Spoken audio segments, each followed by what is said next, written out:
Hello, everyone, and welcome to this webinar. It's been 4 weeks into the Hamas-Israel conflict, a lot of loss of life on all sides. Obviously, this has been seizing people's attention in the region and around the world. It's certainly been seizing attention here in Washington, D.C., the attention of the administration, of Congress, and public opinion in general. The president has been in the region, Secretary Blinken has crisscrossed the region, the U.S. Very much engaged in this ongoing conflict. We are here today to discuss U.S. diplomacy relating to the Israel-Hamas war, particularly looking at policy options and preparing for the day after. So we want to sort of look forward as to where this might be going and what steps the U.S. could and should be taking in the day after scenario in order to bring about a better outcome.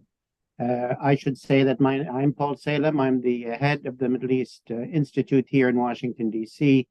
I'm joined by an excellent number of panelists. Let me introduce first Ambassador Gina Abercrombie-Winstanley.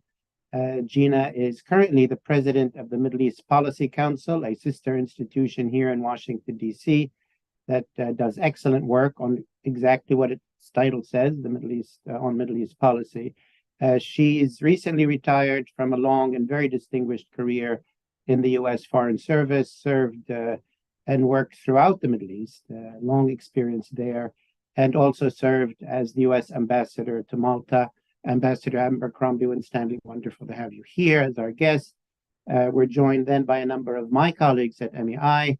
Ambassador Jerry Firestein, also retired from a long and distinguished career in the Foreign Service, served in many places in the Middle East and Pakistan, as well as in the State Department, and served as the U.S. Ambassador to Yemen. Jerry is currently with MEI as a distinguished senior fellow and the head of the Arabian Peninsula program. Joining us also is Dr. Randa Slim.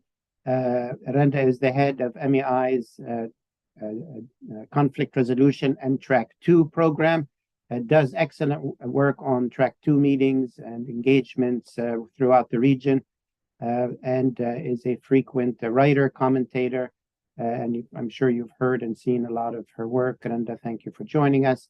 And my colleague Brian Katulis, who's the vice president of policy at the Middle East Institute, has had a long career in Washington with various think tanks, also served in the administration in previous lives.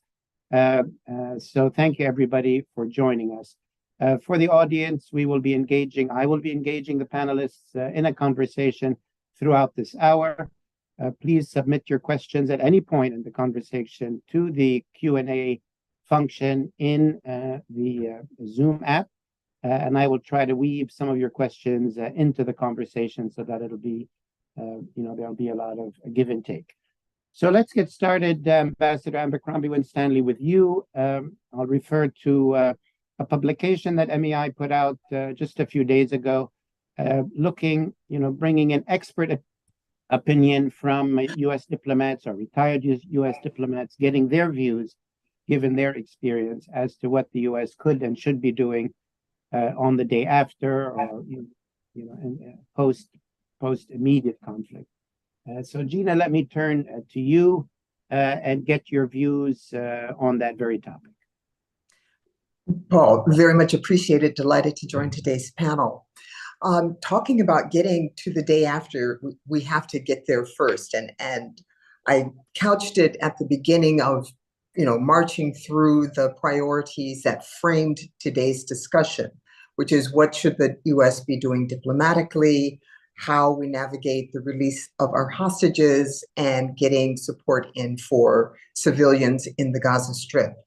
I would start with that we certainly have to keep our eye on the diplomatic machinations now in order to get to the day after, recognizing that Iran and the axis of resistance is very diplomatically active right now. We know a couple of days ago, I think Tuesday, that the Iranian foreign minister met with Ismail Haniyeh, that Hamas representatives were in Russia less than a week ago, meeting with the Iranian deputy foreign minister, and that there are reports that Hamas, Hezbollah, and Palestinian Islamic Jihad are meeting as well. So all of those diplomatic efforts are out there, and we need to keep ours up as well.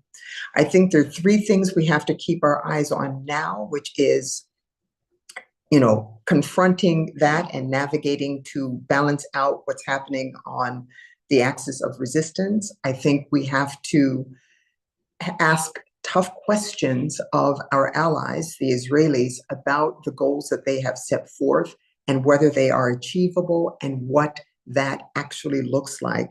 And we have to hold the hands of our allies to reassure them that these are achievable goals, that there is an end point in sight. And then that very tough question that needs to get louder, which is how many civilians can be killed? What destruction of the infrastructure in the Gaza Strip is acceptable to meet that goal? And all of that sets the stage for the day after. In the piece that I wrote, I did speak about the necessity of an international conference along the lines of Madrid, a Madrid 2, because this cannot be done just with the parties, as we already know. But before we get there, that very basic question that is roiling not only Israelis and Palestinians, but around the world, and certainly in our country, which is the view of one of the other as to whether they deserve to have peace and dignity and a life. And I know that there's been a recent statement from Ismail Haniyeh that Hamas is ready to engage in negotiations and a two-state solution, but we all recognize that that is probably way too late after this terrorist attack. Israelis are not accepting it, nobody believes it, but capable leaders do need to be found in order to have a negotiation, and there have to be clear steps for the people to support these negotiations. Just everybody gathering together at an international conference is not going to be sufficient. And so how do we get to that basic question of, are these human beings deserving of peace, justice, and dignity? And right now we have enough examples on both sides where that is not the case. And we as the United States are going to have to help the parties, along with partners in the region, to get to that space where real negotiations and international support for them can take place. And I'll stop there. Well, thank you, Gina. I have a number of questions, but maybe let's go around the room, as it were. And there's certainly a lot to talk about. As you say, what happens now, what the Americans are doing now or are not doing now will affect, their leverage, their position at whatever end this is. So that's very relevant, and the shape of what takes place at the end of it, whether it's Madrid 2 shape or other things, is also extremely important. But we'll certainly get around to those issues. Jerry, you wrote a very interesting piece as well. Let's just go to your thoughts right away. Thanks a lot, Paul, and delighted to be with you all this morning, especially to see Gina again after a long time. And basically, my own thought about this is again, and kind of picking up on where Gina was going, and that is to look at this as both a short-term challenge as well as a longer-term issue. The short-term challenge, of course, is getting through this current conflict with several specific objectives in mind. One, of course, is to prevent the expansion of the conflict, which is a real threat and a serious concern, I'm sure, that's keeping the Biden administration up at night. Secondly, is to ensure that as the Israeli military operations continue, that adequate precaution is being taken to try to limit the number of civilian Palestinian casualties inside of Gaza, and also to ensure that adequate humanitarian relief supplies are able to enter Gaza to provide for the needs of those people, particularly the ones who've been dislocated by this fighting. And third, of course, is to recover the hostages, hopefully safely from inside, from Hamas's control. So those are the three kind of immediate requirements that the administration has to prioritize. But then as we've said, we need to think about where we go from here. And one thing that I think is important and that's been lacking, unfortunately, except for a few comments, has been lacking in the overall conversation about the day after is it can't only be about Gaza. We can't only talk about what happens with Gaza, who's going to govern Gaza, what's going to happen with reconstruction in Gaza. You've got to recognize that this is a Israel-Palestine issue. It is not an Israel-Gaza issue, and that the solution to the conflict is a political resolution. There is no military solution. There is no victory that's going to be achieved through violence by either side. And therefore, we need to find a way to get back to the Israeli-Palestinian political negotiation that was more or less abandoned after the collapse of the Camp David talks in 2000. And I think that it's not too soon for the Biden administration to begin to talk about that. I agree with Gina that we need to have an international conference. It can't be a return to the U.S. as the mediator between Israel and Palestine. We need to bring in the rest of the international community.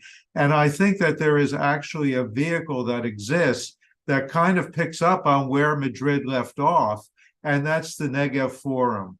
And I think that we need to look at the Negev Forum as possibly a vehicle that we can use as a way of getting the Arab partners and the Abraham Accords involved, get the Saudis involved, and then build on that to bring in the Europeans, the UK, the United Nations, and perhaps others who can provide a supportive framework.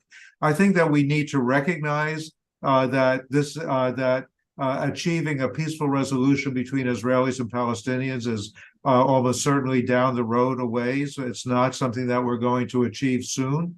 In the first instance, I think that the Israelis and Palestinians both need to produce new leadership that is committed to actually achieving a peaceful resolution. That's going to take some time, and then to pursue the negotiations thereafter. But I think it's not too soon to start now.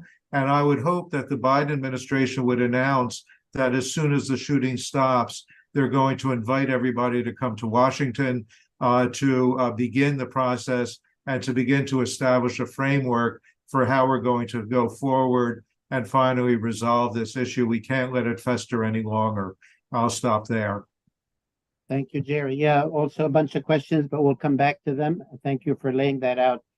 Brian, a couple of weeks before this, the October 7 attacks and the latest war, you wrote an excellent piece sort of assessing Biden administration's Middle East policy so far, and we had a great event at MEI on that. My question obviously is with, what's happened, as you often say, you want to walk away from the Middle East, but the Middle East pulls you back in, sort of that mafia quote. But give us a bit of a big picture. How is this crisis in the Middle East maybe sitting in this administration? We're also at the beginning of an election year. How is it changing the policy world for this administration? And what does that mean for the policy itself? Where will that push the administration? Great. Thanks, Paul. And before I answer your question and offer some remarks, I just also want to say a personal note that this issue is just so troubling and it's emotional and it connects to a lot of people on a personal level. And I just want to recognize that many of us have personal ties both in Israel and in Palestine, and it's deeply affecting people as this war moves forward, and it clearly is affecting our debate. And I try to be as clinical and dispassionate as possible, but when you have friends who are in the crosshairs, it's hard to do that. But let me try to answer your questions. Look, I think the Biden administration for the first two and a half years really did not prioritize the Middle East overall in the way that previous administrations had. It had other priorities, some of it more domestic. On the international scene, it was more China, and then increasingly the Russian war in Ukraine. But I think October 7th has led them to lurch into action. It's mostly been a reactive crisis management mode. As we discussed before these events, there was an attempt to try to be more proactive, to forge a Israel-Saudi normalization deal. this India Middle East economic corridor, which President Biden still works into some of his remarks after the events. I think they have that aspiration of trying to do more, but clearly they're trying to juggle many of the goals that both Gene and Jerry talked about. I think one, they're trying to support Israel's self-defense and eliminate threats. Two, they're trying to get the urgent return of hostages, especially those also U.S. citizens who are trapped. Maybe some of them are coming out. They're trying to prevent a regional war, which I'm sure Rhonda will talk about. They're also trying to, civilian protection is a high priority in safe zones. They haven't had much success there. And then lastly, and this is the lead into, I think they want to maintain decent partnerships with our Arab partners, because they know that given everything they're juggling in the world, they can't do it alone. So they have an approach. And I think Secretary Blinken had a 7-nation, 9-stop tour, I think it was earlier this month. He's about to head out. And I think his fundamental goal is to try to begin to assemble some sort of regional, if not coalition, at least some sort of discussion about how to manage the current war and the crisis, but then also how to plan for the future. I know the Saudi defense minister was in town and saw top officials, including Secretary Blinken this week. But to be clear, this moment in 2023 in the region is nothing like we've really seen before because of this attack, the nature of the issue. It's not like the attempts to forge a anti-ISIL coalition in 2014, where I think it was a lot easier for the Obama administration to do that because there were shared interests and shared perspective. Certainly not like 1990-91 when Saddam Hussein invaded Kuwait and there was a regional and international coalition. So I think Secretary Blinken is at least trying to address these gaps, which were visible in his first visit earlier this month. The position of most of our Arab partners, America's Arab partners, was ceasefire or de-escalation. And the Biden administration avoids using those terms. Last 24 hours, President Biden has used a pause, which echoes what Secretary Blinken said last week. So I think a big part of what they're trying to do, and I'll close here, is to step up that coordination with partners who really don't see eye to eye with the United States, first in the prosecution of this war, how Israel is conducting it to eliminate threats. But then second, a lot of these ideas, which seem like fantasy land to me, of constructing some sort of regional security force that would go into Gaza and things like this. I think they're starting those conversations, but the partnerships are so far off where the U.S. is right now, because the U.S. has said we support Israel's right of self-defense and to eliminate threats posed by Hamas and others. And I think it's really, hopefully we can talk about the ceasefire issue as well. I think it's hard, for external actors to put leverage on Israel and Hamas to implement a ceasefire at this moment. As we're speaking on this panel, there's fierce fighting in northern Gaza. So it's an important thing to call for, but as a practical matter, how does that actually work out? And I think there's a lot of assumptions in terms of how much the U.S. has leverage or how much Arab partners have leverage over Hamas to implement a ceasefire. So we're still trying to get to those sort of quick win sort of victories to secure the release of hostages, to provide humanitarian aid. These bigger discussions, which I hope we'll get to, all of this should be in the service of a longer term plan of diplomatic engagement to construct a new framework to take out of this horrible crisis something that produces something that's different and more secure for Israelis, Palestinians, and people of the region alike. Thanks, Brian. And let me turn to you, ask you maybe a couple of questions from the perspective of the region. First question is, how is the U.S. looking in the region? We talk about the Madrid peace process that came after the liberation of Kuwait, very different dynamics between the U.S. and regional countries there. In that event here, it's a very different dynamic. So how do you think the region is seeing the U.S., seeing U.S. policy? What would that mean for U.S. leverage on this day after? Good morning, everybody, and thank you, Paul. I think there are two different ways of how the region is looking at it. There is the governments of the region, and there are the people of the region. Let's start with the people of the region. The people of the region are definitely, seeing the U.S. being complicit in the carnage that is unfolding on TV screens throughout the Arab world. People are following Al Jazeera, Al Arabiya, Al Hadath on a hourly basis. It's all pictures of children, women, elderly who have been killed, and we are seen as basically a sponsor of this project, a sponsor of the Israeli military machine, and especially as now Congress is going to be approving a $14 billion package to Israel. And the talk in Arab media is that the United States is funding weapons that are going to be sent to Israel to kill Palestinians. I mean, this is how the US is being viewed at the public level. On the other hand, on the official level, we are seeing a region that is, that has different views depending which country you are talking about. I mean, and because they have different concerns.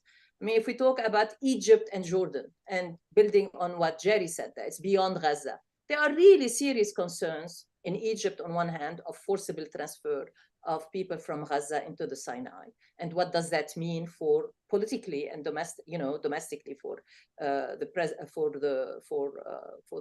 Sisi regime in Egypt. And then on Jordan, they are looking at what's happening in the West Bank. More than 100 people have already been killed by settlers, and with settlers protected most of the time by the army, the Israeli army. And looking at this also with increasing concern about what that means for the PA in terms of its survival going forward. And we are going to be talking in the future about leadership change on both sides, the Israeli and the Palestinian. But for Jordan, what does that mean? And what does it mean in terms of forcible transfer, again, from the West Bank into Jordan? And so this is how they are looking, at least these two countries.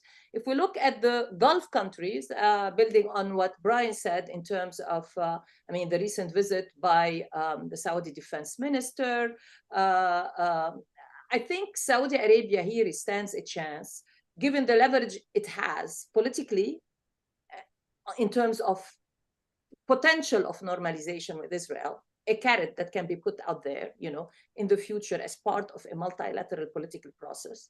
And also financially, economically. I mean, you have three countries, Qatar, UAE, and Saudi Arabia. Basically, they are going to be called upon in the future to rebuild a destroyed Gaza Strip. I mean, we don't know when this war will end, how it will end. But most likely, Gaza is going to be turned pretty much, most of it, into a tent city. And so you are going to talk about not only security, who's going to provide the security, but also you're going to talk about who's going to provide prefab homes for people, who's going to provide water, who's going to provide electricity, who's going to provide. So I think this is what people, at least in the region, are focusing on in the short term. Okay, the fighting stops, and then what's going to happen? Who's going to provide, all of this for this million of people? And I think that's where countries like UAE, Qatar, and Saudi Arabia will have leverage in pushing towards some kind of, deal, as both ambassadors and Brian have been talking about in the day after. On Lebanon, for example, if we take Lebanon, tomorrow Hezbollah Secretary General will be speaking. Everybody is awaiting what he's going to say. I don't think he's going to, more than basically speaking to his constituencies. They lost already about 50 fighters, in less than a month. That's big for an organization like Hezbollah in a small country like Lebanon. And he's going to speak to them about what's the objective as far as they're concerned. And in my opinion, he's going to re-emphasize the red lines. The red line for Hezbollah, the red line for Iran, the red line for the axis of resistance is this destruction of Hamas, removal of Hamas as a strategic asset from the resistance axis. And that's where, in my opinion, their intervention will be hinging on. There is already a front on the Lebanese-Israeli war. I mean, it's escalating, but the escalation is increasing in small notches, if we can put it this way. It's very much still governed by a tit for tat, and it's getting deeper into each party's territory, but still it is regulated. It hasn't yet gotten out of control, or the decision has been made, at least on Hezbollah side, but also on Israel's side, to escalate beyond this, this tit for tat approach. That is, however, if this red line, which in my opinion Nasrallah tomorrow will focus on, which is destruction of Hamas. And based, again, on statement coming from the officials, they don't see that Hamas has suffered yet. They don't see that. They think that Hamas will survive the onslaught. And if that's the case, then their decisions will be made accordingly. So for a country like Lebanon, I mean, the implication is if there is a big war, if the war is expanding, that's going to be calamitous, but also the economic implication of this war for Lebanon, but also the economic implication for Jordan and Egypt going forward. I think that also has to be taken into consideration. I'll stop here. Thank you, and a rich set of comments. Thank you for that. Brian, let me loop back to you and channel a question that came from the audience, from Michelle Kellerman. Again, this panel is about U.S. policy. So the question is, how would you assess Blinken's immediate goals on this trip? What is he trying to achieve?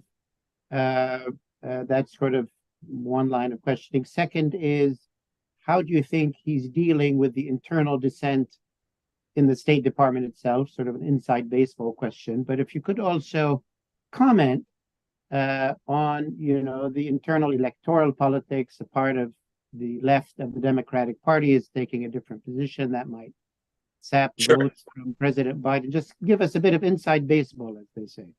Yeah, so on those three topics, first, I think, and I tried to cover this, I think Blinken is just simply trying to manage that gap that exists between the U.S. position and some of our closest allies. That's sort of a short-term issue, but it also relates to the longer term. How does this all end? I think there's some immediate issues, some puzzles that I think are really hard to understand, but he's going to Qatar in part to discuss the issue of U.S. hostages. There's been something that's unclear to me about the U.S., including Secretary Blinken, has been stating that Hamas is preventing hundreds of Americans who are not the hostages, according to the Biden administration, from leaving. I think there's some movement on that this morning. But everyone I've talked to, including my contacts in Gaza, are puzzled by that and don't understand what's going on there. So there's some technical things that relate to the release of hostages, prisoner releases, probably safe zones. He's working through Qatar on that. But I think writ large, there's just this deep concern, which was on display at the UN over the last week or so, the position of the UAE, the position being different from what the U.S. is on this issue of Israel's right of self-defense, which is why I think the Biden team avoids the use of the word ceasefire. They're using pause, but I think they're trying to find some sort of way. If you could get, and I'd love to hear the ambassador's perspective on this, how you do this sort of diplomacy, because Israel itself feels like it needs to eliminate threats through military force that still are present because rockets are still being fired into their cities from the Gaza territory. It's going to be a sort of urban warfare that most predict will go well into 2024, unfortunately. So how do you get Israel to agree to a ceasefire in a clear way? And then importantly, the question of what are the demands of Hamas? If you wanted to have diplomacy there, would they disarm?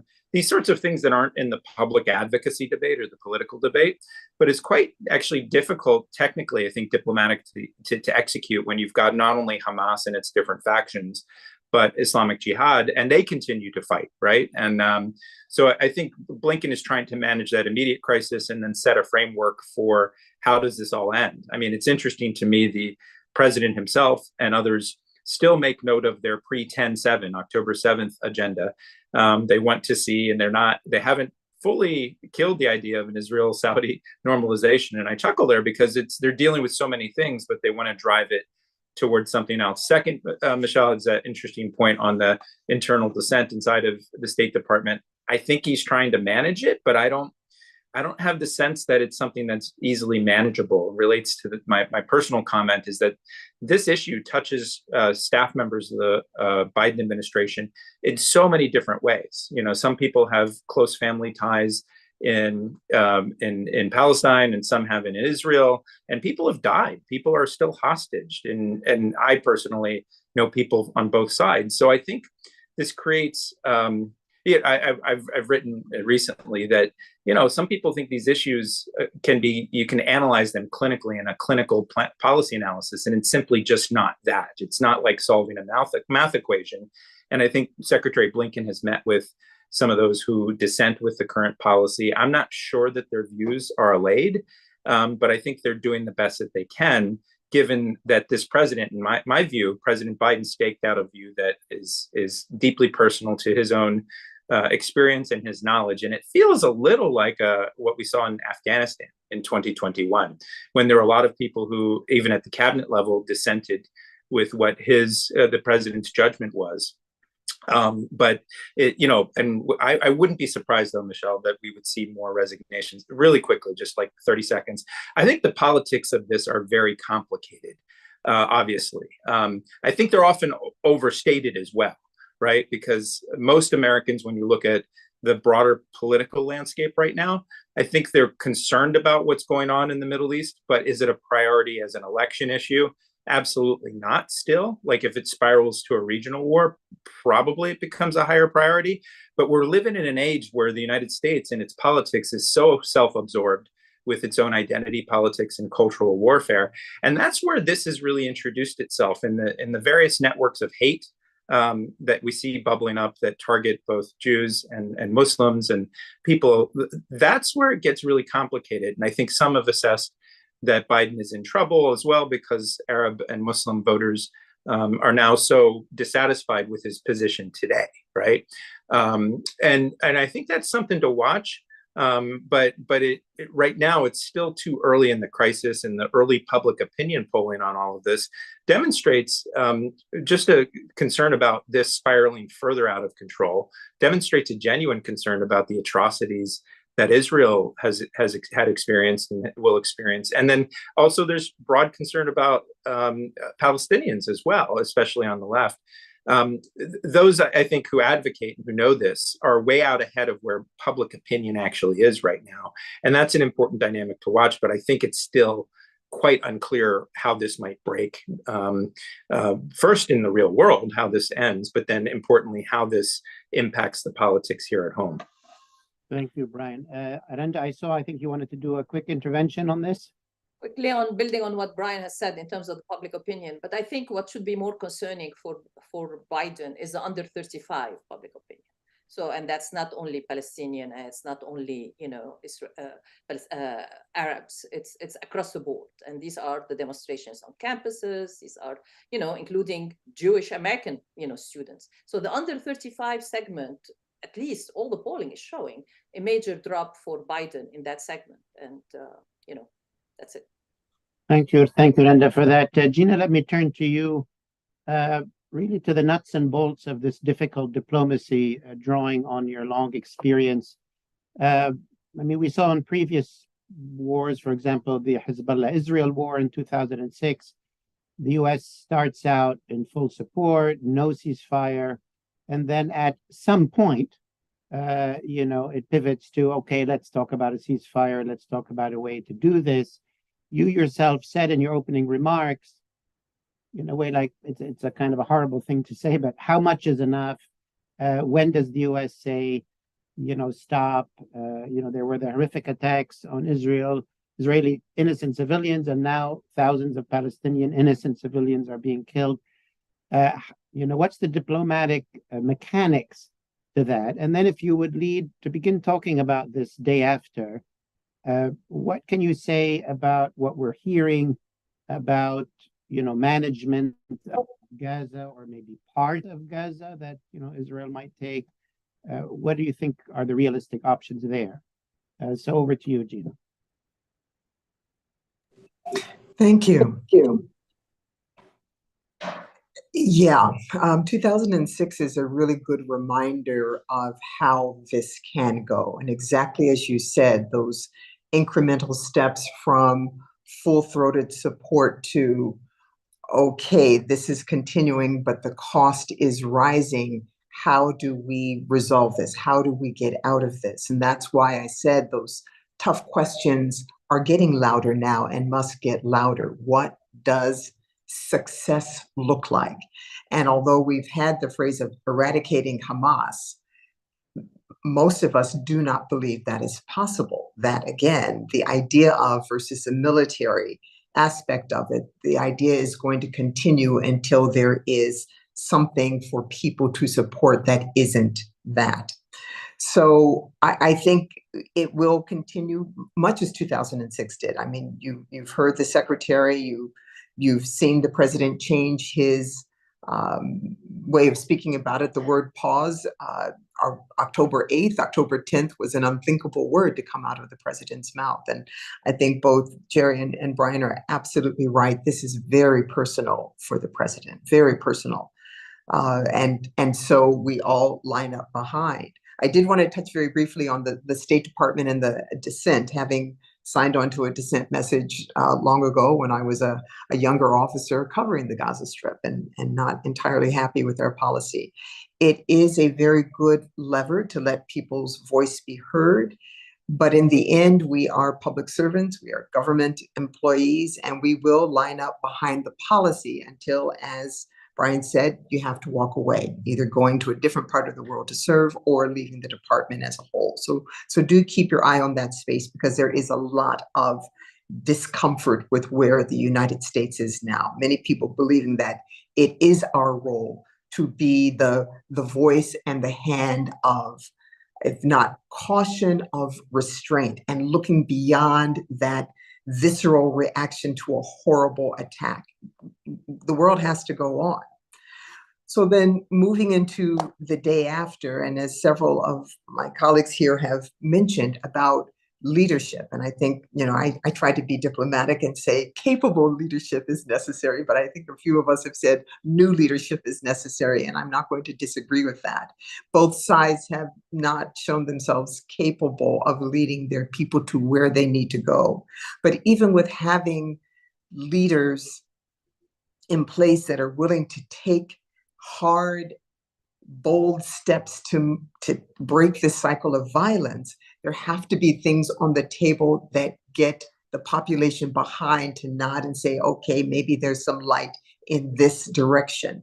And that, going back to what Rhonda said, flagging what's happening in the West Bank, that means settlements and, a bold statement of not only will settlement activity stop, but seeing something that gives support to Palestinians in the area, hope that there is going to be some ability to have a state there. And I saw an interview with Yossi Beilin, I think a week and a half ago, where he talked about the reality as Israel has, Arab Israelis, so too Palestine may have Jewish Palestinians. And so that is one way of navigating those settlements in the West Bank. But something bold has to be said there to give Palestinians hope, and something bold on the Palestinian side to give Israelis hope. And I question whether the current leadership, either side, has the ability to do that. Who is bold in the Palestinian Authority today? And I think back to my time in the Gaza Strip and some of the voices among Palestinians, and I think of Marwan Barghouti, for example, someone who was very supportive of a two-state solution until he became disillusioned. There may be others out there who may, as a group, be able to take on that leadership ability on the Palestinian side. But bold moves have to be made before we can get the people behind the changes that need to be made. Thank you, Gina. Thank you very much. Jerry, let me turn to you. And looking at the Madrid, example, that was a moment of American unipolar dominance. The Soviet Union had collapsed. It was a fairly popular liberation of Kuwait. You had a George H.W. Bush. You had a Secretary Baker, both rather exceptional geopolitical global leaders. The summary version is the U.S. is not in that position that it was 30 to 35 years ago. What's your assessment of that? But maybe more practically, how would it need to be different? Would we need to work with others like China and the Europeans? I mean, I know that in your piece you said invite them all to the U.S. Question is the U.S. have enough leverage to sort of do it that way? Are there any other sort of global examples? Madrid obviously was a multi sort of player thing. So some reflections on the different moment for the U.S. in the Middle East. Yeah, that's it's absolutely true. Oddly enough, Soviet Union still existed at the moment of Madrid. In fact, they were co-sponsors with the U.S. in calling for the Madrid conference. It was just about the last thing that happened as the Soviet Union. They collapsed a few months later, but certainly the U.S. standing in the region, and it goes back to some of the comments that Rhonda was making. We've actually suffered a huge loss of confidence, of influence in the region because of what happened in Gaza, and because the initial U.S. response failed, frankly failed to take into account the the legitimacy of Palestinian aspirations, and failed to acknowledge that there was context. I mean, it's not to justify what Hamas did. There is no justification. It was a brutal, vicious attack on innocent civilians, and yet it did not come out of a vacuum. And unfortunately, the U.S. failed to acknowledge that early on. But I think that recently we've seen some shifting in the U.S. Position.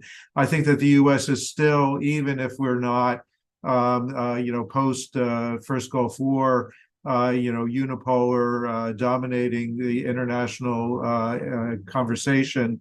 Nevertheless, the U.S. is still the most important convening force in the world, and particularly in the Middle East. I don't think the Chinese are in any position or have any desire, probably, to really try to replace the U.S. Russia obviously is not going to be seen as a credible convener for this kind of thing. So it really comes down to the U.S. And our ability. And like I said in my earlier comments, the good thing is that we have a vehicle that we can build on. It already exists. It's already there. It already includes many of the players that we want to include in these kinds of discussions. In the Arab world, and we need to take advantage of it. The Madrid conference, as you'll recall, had two components. There was a bilateral component that really focused on trying to foster peace between Israel and its immediate neighbors, including the Palestinians. And then there was a second component that consisted of a broader international participation in trying to tackle some of the critical cross-cutting issues that confront the region. It was economic development, it was water resources, it was environment, it was some of these other things. And some of those talks, which are also reflected in the Negev Forum working groups, actually continue to this day. The Middle East Desalination Research Center in Muscat was an outgrowth of the Madrid conference. And so we can use some of those same ideas as a way to begin a conversation on issues that engage the entire region and that are less politically sensitive, while we work through some of these issues involving final status agreement between Israelis and Palestinians. Begin to put those pieces in place for a moment where the parties, and I have to say, I mean, we've talked about the need for new leadership in Israel and Palestine, and that's true. But the other reality is that the United States is just about a year out of a presidential election. And we all know from our experience that presidents don't want to get dragged into Middle East peacemaking while they're in the middle of a re-election campaign. Joe Biden is not going to be any different for that. So while we continue to work on some of these other issues, we can begin to work on some of the issues on the margins of the peace process, try to make progress there. The most important thing, I think, right now, once the shooting stops, is to give Israelis and Palestinians alike confidence and optimism that there is a political solution available to them, that this is not going to be simply a repetition of this cycle of violence that we've been in for 75 years now. It's got to stop, and we can begin that process. And only the United States, frankly speaking, only the United States is in a position to do that. Thank you, Jerry. Brian, let me go to you, and then I'm going to go to Linda. Brian, uh, uh, question to you: the U.S., needs partners in this process. There isn't currently a partner, I don't think, in Israel. There isn't a capable partner on the West Bank. I mean, the head of the Palestinian Authority is extremely weak, unable to deliver. Hamas is not a partner. Uh, does the U.S. have any leverage in encouraging the growth of partnerships so that if there is a Madrid 2 or a meeting in Camp David, there's somebody actually on the other side of the table? Any thoughts on that or anything else you want to comment on? Right. I do think we have a lot of leverage, but we're coming from a position after more than a decade, I would say, where our perceptions about the United States we're seen as less strategically reliable than we were in the past. And that's for a number of reasons, and you can get easily political in our own context to talk about it, but it's the simple fact of the matter. The reason why some of these countries before this crisis, some of our closest partners were hedging with China or even not with us on Russia immediately in the Ukraine war, was they were reading the tea leaves here. And they were also hearing arguments from different institutes here in Washington who essentially said the US does more harm than good. We should restrain ourselves. We should pull back from the region. And then they had these magical formulas of somehow this will actually make things more stable. And, we have a diversity of views here at MEI. I should say, I meant to mention that Gina leads a wonderful organization, Middle East Policy Council. And if you're not reading their journal or following their events, you're really missing an important perspective there. They do great work. On the regional partnerships, this is the thing that's challenging. We were talking about this yesterday with some colleagues. To plan for the day after with those partnerships, it's very difficult when the day of we don't actually agree on interpretations of events. Recall that Biden's meeting that was supposed to be held in Amman with King Abdullah and the Egyptian president and Mahmoud Abbas, it was canceled because of this hospital bombing. And to this day, there's no shared view. There's debate and not consensus between the United States and within the United States, but between the United States and its partners on how to navigate this. So I think it's important, as I've been saying, is to double down on this diplomacy. I want to foot stomp what Jerry just said, too, that I don't see that China or other actors really have the leverage or capacity to do this. But we're starting from a lower level than we were before, in part because we took ourselves off the playing field. We had various administrations essentially saying we need to pivot to other parts of the region. It produces more harm than good for us to engage. And I think that's one of the key challenges. The other key challenge, of course, is the war will have not only a physical impact and it will kill more people, unfortunately, it will have a political impact. It already has. And we often forget this, even based on our own experience. The 2003 Iraq War had a devastating impact on the politics of that country in the aftermath, and it reshifted power balances. Certainly in Palestinian society, all of this talk of quote unquote eliminating Hamas, well, good luck doing that in terms of its social and political impact. And the very sort of military campaign will have an impact on the politics of Palestinian society, which will then shape the framework of what we might be working with. It certainly has an impact on Israeli society, as we see already in the drop in opinion approval ratings for Bibi Netanyahu, and open questions that the Biden team is starting to raise about whether he'll be in power and what comes after him. Last thing I'd say, and I would just want to respond, Rhonda, you said something about the youth vote, and I think that's right. And just to reinforce, we're still in an early stage of the crisis, so it's not clear how this plays out politically. One of my colleagues, Rui Teixeira, who writes at The Liberal Patriot, he had a piece out this morning I was reading earlier where he cites other polling, which sort of surprised me. He said that amongst Americans, 18 to 44-year-olds, only a third said that Biden has been showing too much support to Israel, compared to 69% saying that it was the right amount or not enough, which was at 27%, which sort of confounds me because it goes against sort of some of my impressions, but it's data. And what I think we're going to see is contradictory data as this crisis sort of rolls out. And the politics are quite uncertain. And last thing I'd say on this, Paul, is that everything that Gina, Jerry, Rhonda, we all talk about, the subject of this panel, diplomacy, actually needs some modicum of U.S. public support. They need the leaders our leaders, especially President Biden, to tell us why we're even engaging in all of this, right? And it won't just deal with all of the dissent and concerns about the current pathway, but so long as President Biden, I think, when he gave the speech a week and a half or so ago, they continue to do that and do it in a certain way that tells ordinary Americans outside of the elite Middle East policymaking bubbles why we're doing this. I actually think we can build a constituency for more engagement, but if the policies are not producing results or so out of favor with larger constituencies than they currently are, then clearly he's not going to get much traction. Thank you, Brian. Renda, let me turn to you. I mean, okay, this panel is about U.S. policy, and the U.S. is a major player. But one development in the last 30 years is that the region really has come into its own. You can say it's matured.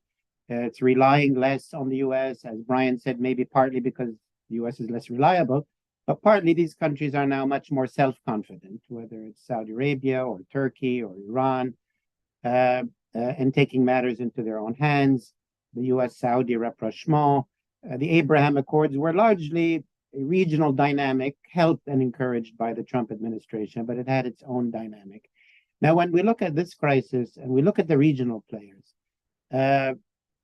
Iran, in a sense, is way more engaged in this crisis than anybody else is. Iran is clear. It supports, it arms, it finances, it stands up for this group, for Hamas.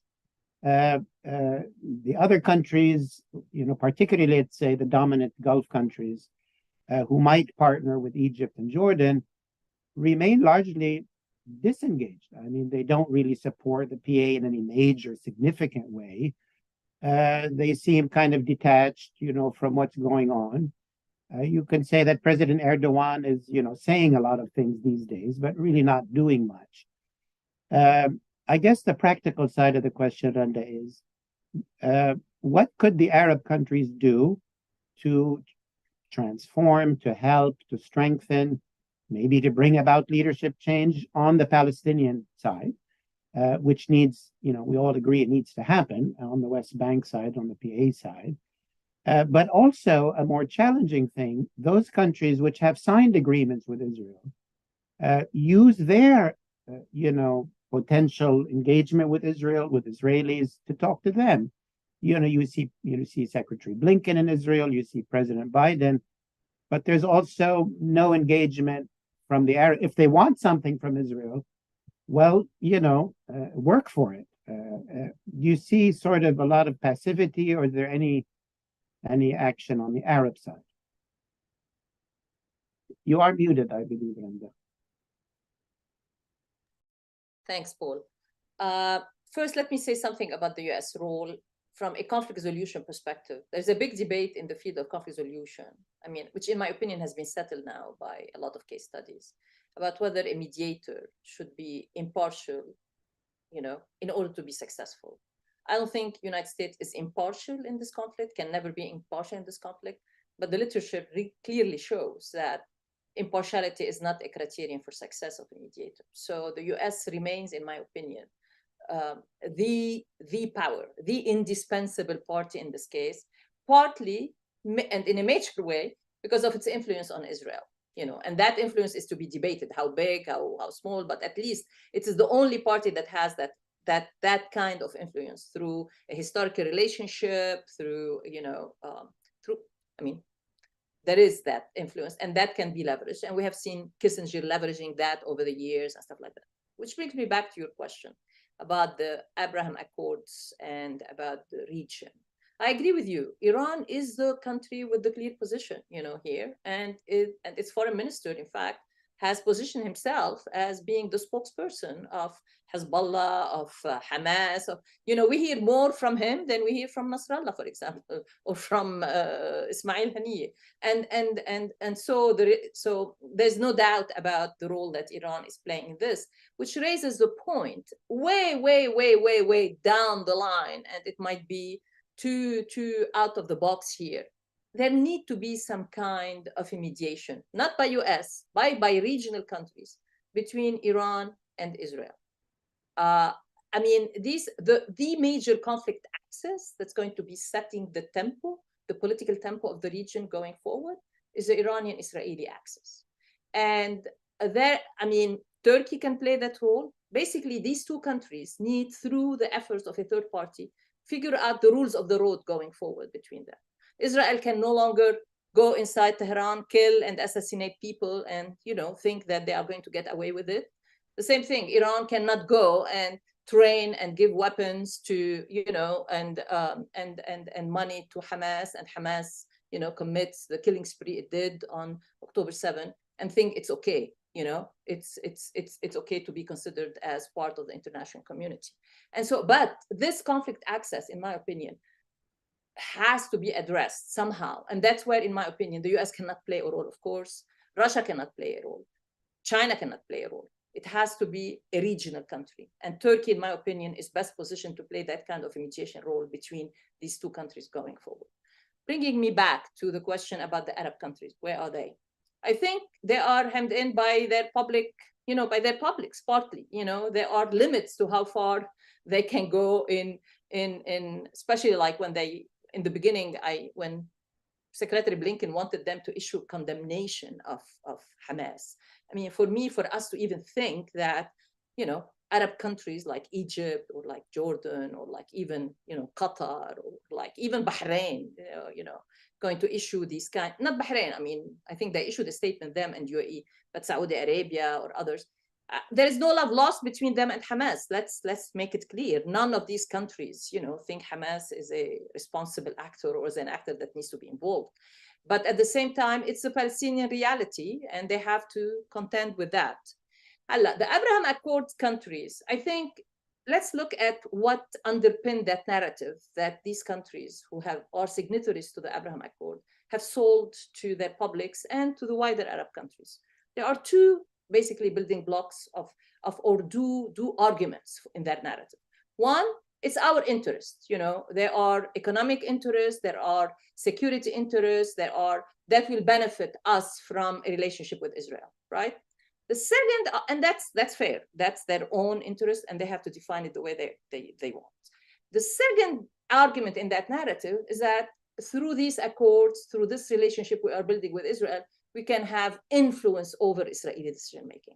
And that's where this argument now is facing some serious reckoning, you know, in these countries. You know, what kind of influence do you have? Now, going forward, I think the major block in the countries playing a regional role that has leverage is the disunity within that block. I mean, the three countries that really have the most leverage are going to be Qatar, Saudi Arabia, and UAE. They are the ones that are going to be called upon to help with to basically foot the bill for the reconstruction of Gaza. I don't see US Congress passing money for the reconstruction of Gaza. I don't see European, you know, funding reconstruction of Gaza. It's going to be these basic, I don't see Egypt and Jordan funding reconstruction of Gaza. It's going to be these three countries.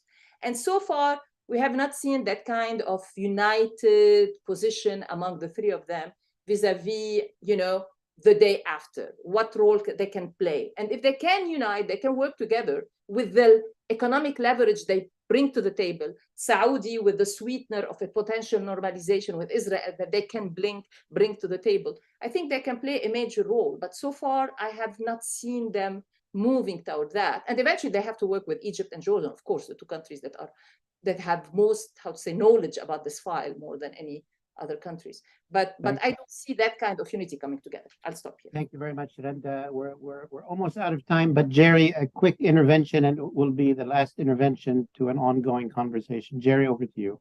Yeah, thanks, Paul. Very quickly, I just wanted to make the point that, you know, picking up on Rhonda's comments, the Abraham Accords countries, particularly the UAE, Bahrain, and let's put Saudi Arabia in that basket as well.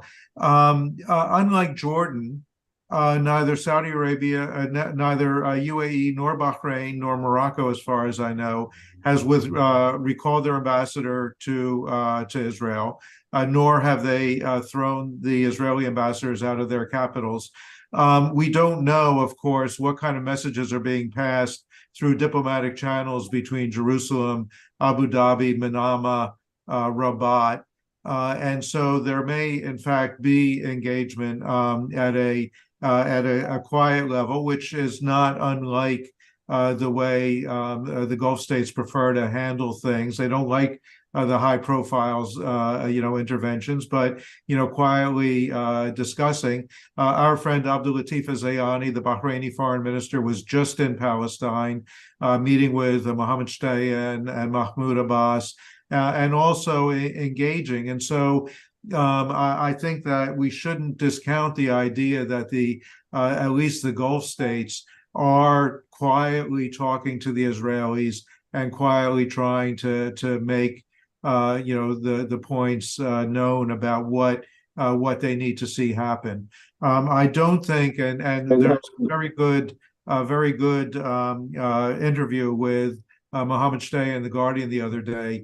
One of the things about reconstruction in Gaza is I don't think that you're going to see any of these countries step forward to engage in a large-scale program in Gaza in the absence of any kind of political movement between Israelis and Palestinians or with the Arab states that gives them confidence that they won't just be pouring money down a rat's hole. And that's something that is also going to influence the way forward. Let me stop there.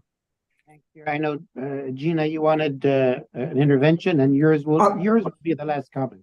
Okay, and just a very quick update. I do see a notice that Bahrain has recalled their ambassador to Israel and frozen economic ties. I'll leave it there.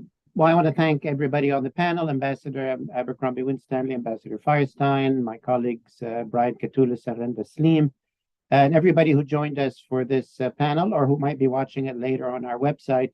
This is obviously a very, fast-moving situation. This is not the end of any conversation, but there's going to be a lot of head scratching and, policy discussions moving forward. But thank you, everybody, for joining us. Thank you for your views on the panel. Our thoughts are with everybody in the region. It's very difficult.